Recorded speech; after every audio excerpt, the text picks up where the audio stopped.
So in this video, we are going to get ready for your first test, just going over some big ideas, some big concepts to be familiar with.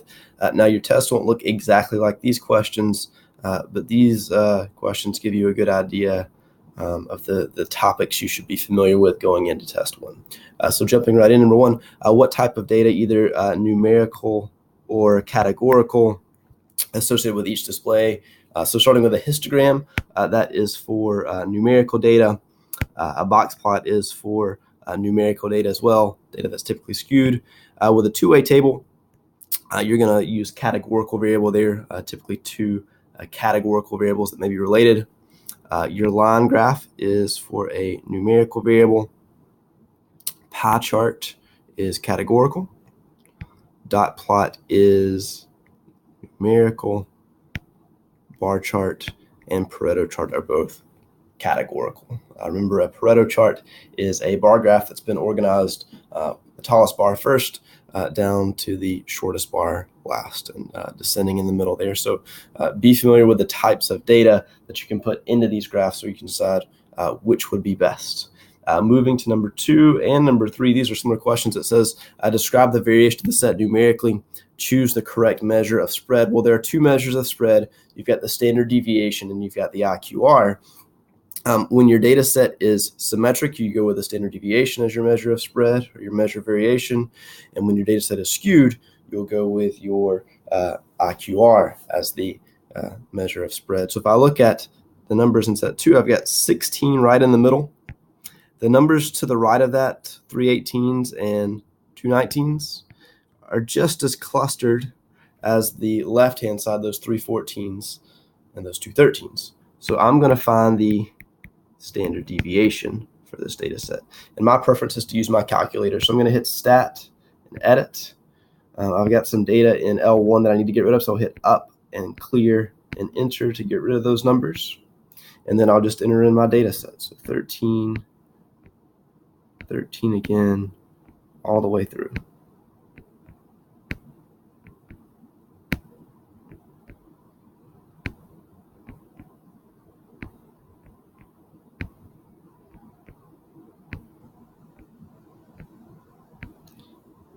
And now that all 11 numbers are in, I can go to the Stat feature again, go over to Calc, and I want 1 var stats. Depending on your software, you might see something like list and frequency and calculate. Your list should be L1. Leave that frequency blank and then go to calculate. And then, my standard deviation is that S of X. If I round to 3 decimal places, it would be 2.449. That's going to describe my variation numerically.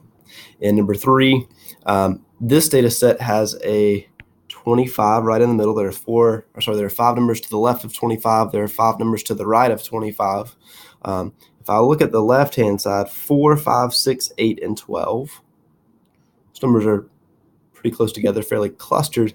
On the right-hand side, I'm seeing 49 to 54, and then 54 to 101. That's a big jump. 101 to 203, an even bigger jump, and then 203 to 204. Those are close together. But the left-hand side is not looking like the right-hand side. The left-hand side is all very close together. You know, numbers 4 through 12, whereas the right-hand side, we're going 49 to 204. That's a big gap. This is more skewed to the right. So because this data set is skewed, I'm going to go with the IQR. Remember, the IQR is Q3 minus Q1.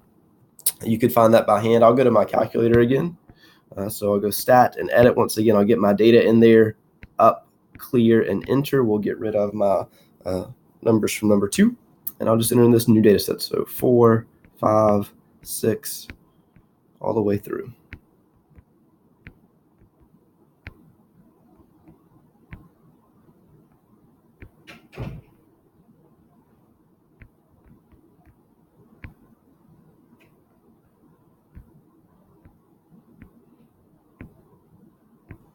And then Stat Calc 1 bar stats again. I can scroll down, and then I can see my quartiles. I can see that Q3 is 101. Q1 is 6, so 101 minus 6 gives me an IQR, a spread of 95. Moving to number 4, researcher wants to determine how many of the 90,000 residents of Tallahassee support moving power lines underground. A sample of 500 residents will be taken. Who is our population of interest? That would be the 90,000 residents of Tallahassee, all of the residents of Tallahassee.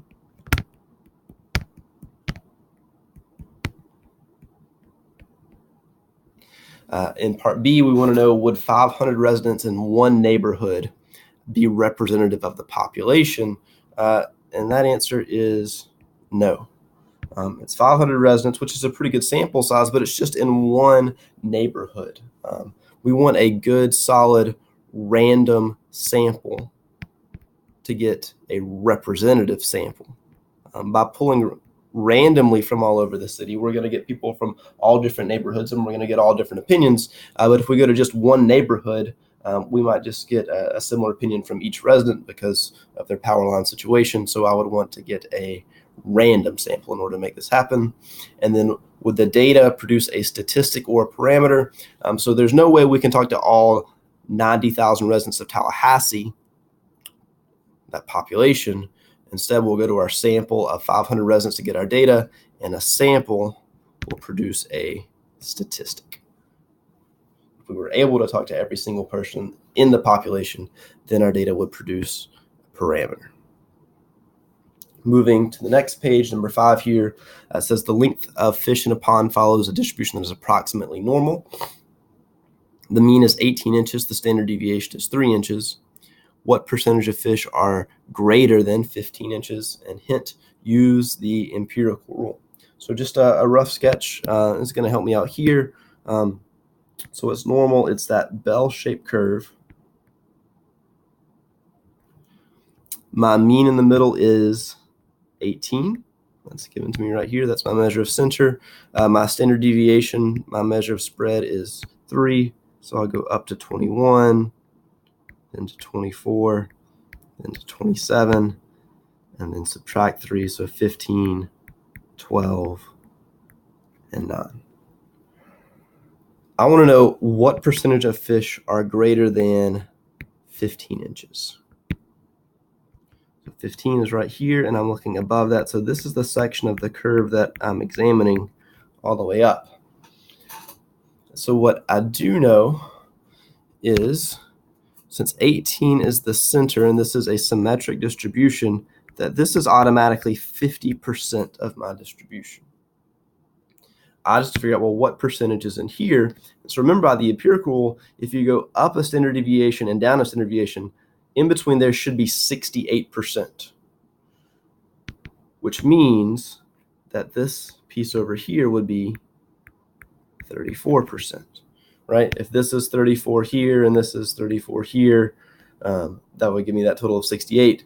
But I know this entire right side of 18 is 50% plus that 34% that we got from the empirical rule is going to give me 84% as my response here. Number 6, the length of fish in a pond follows a distribution that is approximately normal. Once again, the mean is 18, the standard deviation is 3. Calculate the z-score for a fish that is 11.6 inches long. So a z-score has the formula x, which is your data piece, minus mu, which is your mean, all over sigma, which is your standard deviation. So our data piece here, our fish is 11.6 inches long, minus our mean of 18, divide by 3. So when I calculate this on the calculator, I'm going to say 11.6, and I'm going to subtract 18 and find that value first. So it's a negative 6.4, divide that by 3, and I get a negative 2.13. So is this unusual? The answer is yes, because once your z-score hits 2 or negative 2, then it is unusual territory. And we will stop our recording and go to our next video